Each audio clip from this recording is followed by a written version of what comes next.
right, guys, welcome to Rabbit's Used Cars. I tell you what, I'm going to give you 3 guesses on where I'm at.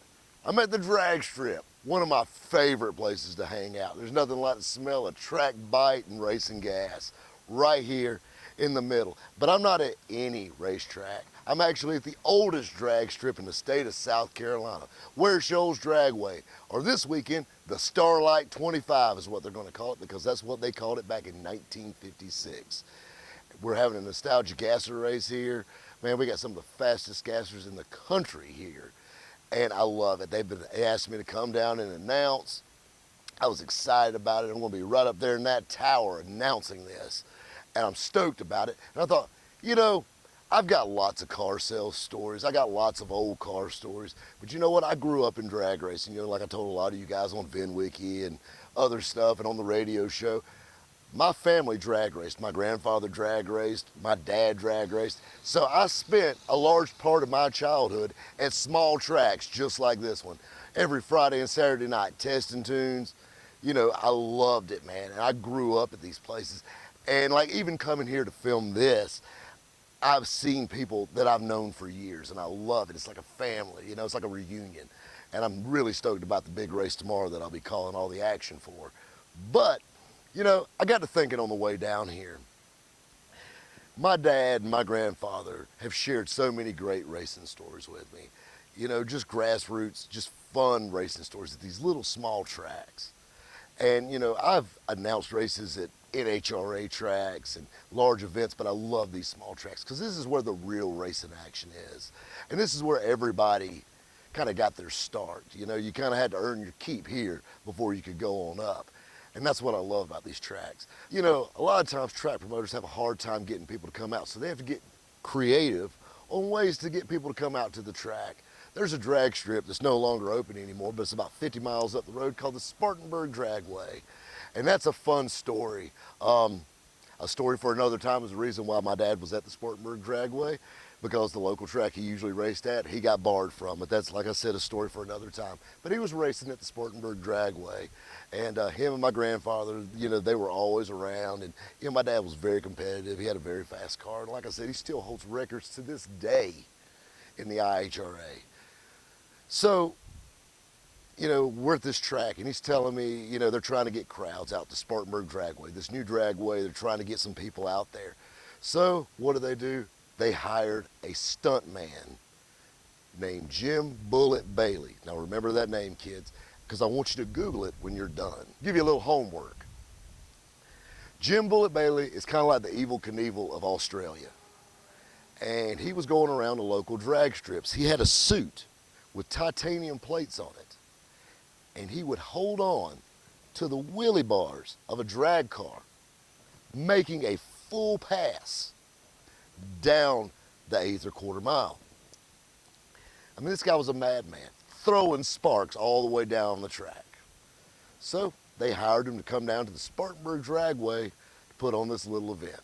Well, they wanted the fastest car there, just so happened to be my dad with his 1971 Dodge Colt, big block power, tube chassis car. And, you know, they came to him and said, listen, we're going to give you $500 to drag this man down the track. And of course, you know, $500 back in the day. This is 1981. You know, hey, we'll do it. So my dad gets to talking with this guy, and he's done it several times. He said the number one rule, he said, you make a pass just like you normally would, but never hit the brakes. He said, if you hit the brakes, you're going to slow down, and I'm going to go right under the car. He said, so don't hit the brakes till I've let go completely. Well, my dad asked, he said, how do I know if you let go? He said, you're going to feel me back there. He said, I've done this about 20 times already. And he said, you're going to feel me back there. He said, you'll feel it in the back of the car. No test passes, no test runs dragging him down the track. It was a one and done. So, darkness comes. Everybody's crowded around. They were actually filming for an ABC television special called That's Incredible. You know, local news was there. This was a big thing. Dad lines the little Dodge Colt up in the lights, cuts a perfect light, throwing sparks all the way down 660 feet. dragging Jim Bullet Bailey down the track. And I told Dad, I said, what did it feel like? And to keep in mind, this Colt was a very small car, very short wheelbase. And he said you could feel it. Sure enough, like the car, like, you know, it was making a pass. It wasn't slow or anything, but he said you could feel him back there. You could feel the back of the car moving. And he said, I was almost scared that he hadn't let go yet, but he said even though I didn't feel the tugging anymore, he actually kept going. He actually run the truck, or the car rather, all the way almost to the sand trap. So he gets the car stopped. Jim Bullet Bailey slides head first into a concrete retaining wall. He just hit his head, so he was okay. He hops up, crowd goes wild, cameras everywhere. It was a wild night at the Spartanburg Dragway. Well, my dad got paid $500 to drag Jim Bullet Bailey down the track, but there was also one more cool thing about it.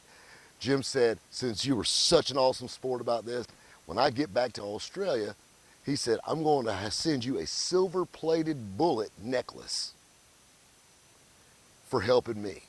You know, that's kind of cool. You know, cool souvenir for doing this.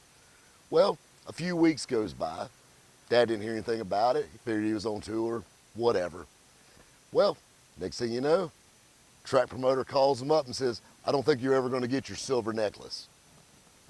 So what are you talking about? Well, Jim Bullet Bailey was actually filming another ABC That's Incredible story in Maui. So he was out in Hawaii, and he was doing the same kind of gig, but he was holding on to the bottom of an airplane. And if you really are into that kind of thing, you can Google his name and you can pull the video up.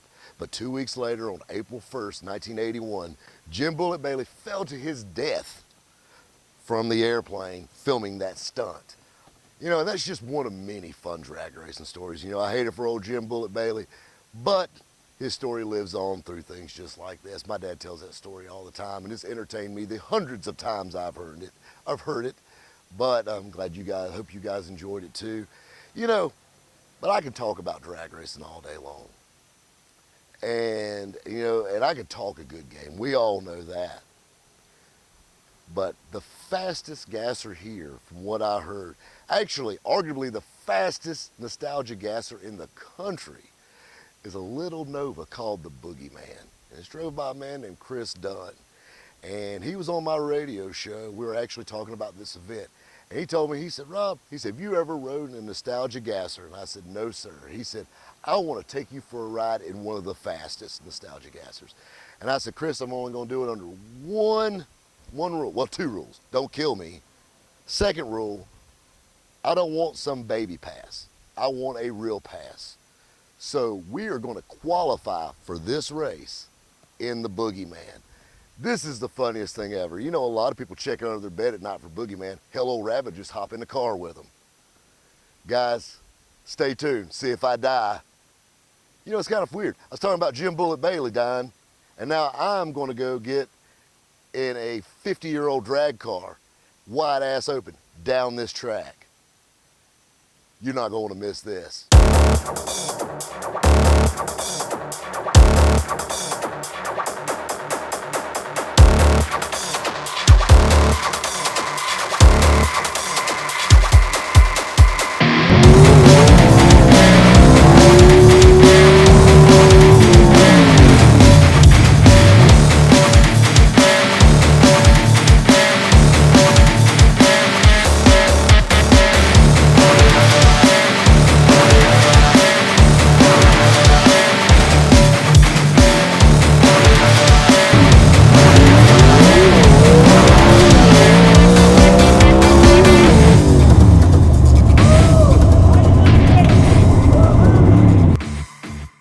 I just went for my first ride in a gasser, and I'm gonna tell you something, man, it was friggin' insane. I loved it. I've rode in drag cars, I've rode in fast cars, but this is fast and out of control at the same time, and I love it.